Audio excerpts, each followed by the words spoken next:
వాళ్ళకు రాజకీయం అంటే కేవలం వాళ్ళ 5 సంవత్సరాల పదవిని కాపాడుకోవడమే.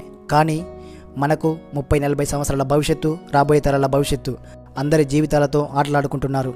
మనం తీసుకునే నిర్ణయాల మీదనే, మన అమలు చేసే విధి విధానాల మీదనే భవిష్యత్తు తరాల జీవితాలు ఆధారపడి ఉంటాయని ఏ ఒక్క నాయకుడైనా ఆలోచిస్తున్నాడా? వాళ్ళు చేసే స్వార్థపు రాజకీయాల వల్ల కొన్ని తరాల భవిష్యత్తు వెనకబడిపోతుంది. అక్కడే ఉండిపోతున్నారు. వాళ్ళు మాత్రం ఎక్కడికో వెళ్ళిపోతున్నారు. ఒక పేదవాడు ఇంకా పేదవాడిగా మారుతున్నాడు, బలిసినోడు ఇంకా బలుస్తున్నాడు. మరీ ముఖ్యంగా చెప్పుకోవాల్సింది మీడియా. రాజకీయాలకు, ప్రజలకు మధ్య సమాచారాన్ని అందించేది మీడియానే. ఒకప్పటి రాజకీయాలు వేరు, ఒకప్పటి మీడియా వేరు. ఇప్పుడు రాజకీయం వేరు, ఇప్పుడు మీడియా వేరు.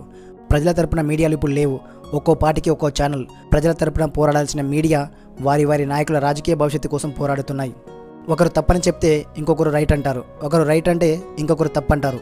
ఎంతసేపు వారి వారి ఛానల్స్కి సంబంధించిన నాయకులు ఎన్ని తప్పులు చేసినా అవి కనబడకుండా కవర్ చేయడం కోసమే ఇప్పుడున్న మీడియా పనిచేస్తుంది.